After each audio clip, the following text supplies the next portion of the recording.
if a circuit breaker out on a flagpole or what word am I trying to?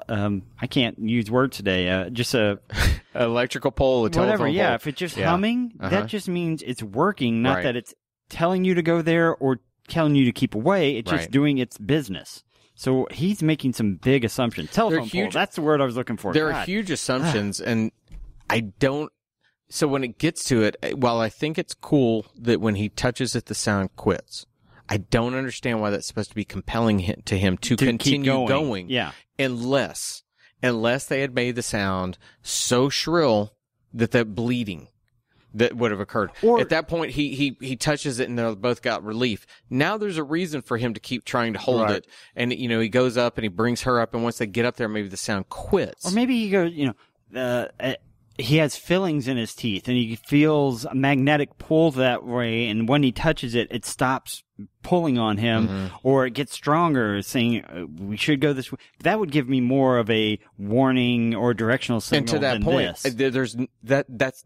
that's precisely the point. There's so little that anything would have been better because it doesn't, we've probably all watched a movie like this where we've made excuses for it, but it really, when you watch it, it makes no sense why they're going, what they're doing. They're essentially putting themselves in harm's way because it's stopping the circuit. Well, the first part of his comment, there's an intelligence at work in this place, gives me a reason why he would want to go forward. I need to figure out what is happening because there's something intelligent happening. But why couldn't he say there's technology in this place? But then he pulls it back and says, it's either a warning or directional advice. They know we're here. And I'm like, well, that doesn't make me want to go there. Yeah. There was two statements put together. It was like, okay, yes, there's an intelligence. Something is happening that I need to figure out what's going on that may or may not be apes. I mean, how does he know it's not a trap? I mean, it's true.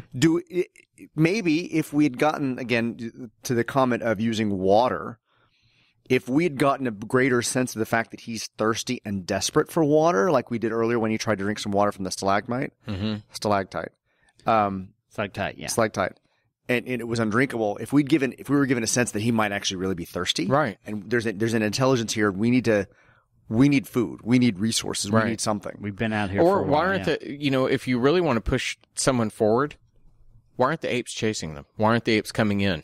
If that point you can't go back, you got to keep going forward, and it's scary. But oh my God, why is this doing this? But we can't go back that way because they're going to kill us. They're lazy apes. If the apes had showed up in that tunnel, right, and it had kind of forced Nova and Brent to come up to the tunnel. But for some reason, the apes, because they know of the unusual stuff that's been happening in the Forbidden Zone, they kind of come across something something unreal, and they turn around. Particularly because it's not the army that's coming to fight; it's just the search party that was looking for them. They're going to be so unusually, so odd or uncomfortable that they want to turn around. Yeah, cautious. What I found, if everybody's hearing that, man, that car was going fast. No doubt. There was another direction after this. After he says they know we're here. Nova, of course, cannot understand what he says. Of course. Of course. But his tone is positive and reassuring. So she doesn't, basically she continues to retreat, but slowly. So I guess that the statement there was supposed to give her some sort of confidence in the direction that he's going in. Okay. How sucky must it have been to be in Lennon Harrison when you're reading the script and it goes on and says Nova doesn't understand. And she's like, great. Come on. Here I go again. Do I get no agency in this movie? Poor thing. At 45 seconds, we get a really nice shot from the top of the octagon or vent looking down upon him as he starts to climb. Look at you calling it an octagon. Octagon. Well, they told me it was an octagon. Enter the octagon. Hey, Sean. Yes. Richard's cool. All right. He's better than we are because he actually reads the script and uses the right words. So he does that crazy thing at 49. He starts to go up. She starts to follow him. And he puts his hand kind of on her neck. No, you stay here. Yes, and go, stay. Little girl. Yeah, you like wipes his hand and you're like, no, you stay. Like, don't follow him up, even though he's about to pull her up anyway. Once again, even with that direction, is that in the script? Does it say that he tells her to stay put? No, he says she continues to retreat, but slowly. He says, all right, I'll go up first. Brent continues to climb while Nova remains watching him anxiously. Because the reason I asked that, it felt very much like an onset kind of decision. Yeah, an addition. Don't you think you ought to tell her to stay put kind of thing? Especially because of the next minute, what happens. So he climbs them up, and at 55, we actually kind of look into the octagon, if you will. And what I liked about this shot, besides the metal poles, is the fact we're back to familiar-looking tile, kind of like we saw in the entrance of the subway. Yeah. So this, to me, did not look unnatural. It just looked like it was more subway because of the tiled surface. Now, granted, it's circular, which is a little unusual. And completely clean. Right, and completely clean. Right, but at least to me, I felt like I was back more in the subway again. So whoever did this either found a way to preserve that tunnel, or they went to Lowe's in New York City and got some fresh some fresh subway tile and fixed the tunnel, because it is pristine. There's no damage, and that's even to the forward-facing element of it. You said Lowe's, talking about the hardware store, and when you said Lowe's, I thought of the movie theaters. Thank you for coming to Lowe's. Sit back and relax. Well, enjoy the show. I have to finish the song. Damn it! This was shot on a soundstage. I mean, it wasn't like this was a location. Yeah. So they had to build this tunnel. Right. But we're ending right as he kind of pulls himself up. As he's starting to get up there, yeah. So did they make a conscious decision of, we need to make this tunnel pristine, and that needs to be every facet of it? And did they think through the logic of what it meant to whoever owns this tunnel? Did they think through how they would have preserved it? Well, think about. Okay, so we're not discussing future minutes, but we know what's happening in the next 3 minutes. Mm-hmm.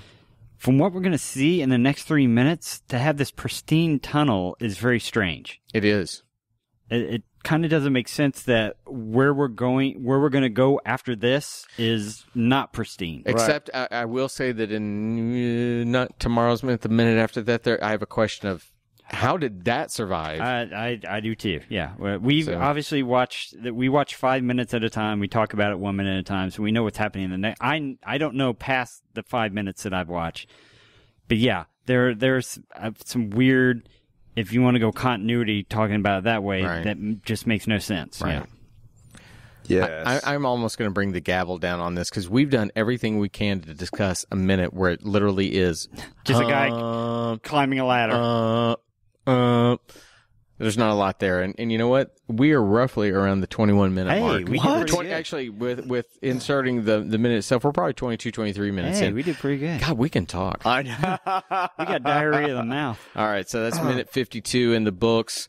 We will ask everybody to go out there, do us a favor, go review us on your favorite service, whether that be iTunes or Stitcher or whatever you use. Go leave a review so that we will come up in their algorithm so other people can find us. Look, I'm going to say it right now. We don't really talk about the numbers too much, but they're really doing very well. We've been very pleased with how many people are finding us.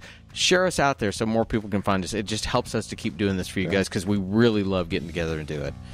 Tuesday's done. Richard and Sean, have a great evening. Let's have some cake. We'll be back tomorrow, Wednesday. Are we going to eat cake now? We're going to eat cake now. Cake and beer. Bye, everyone. Bye. Beneath the minute of the apes. Beneath the minute of the apes. Beneath the minute of the apes. The only good human is a dead human.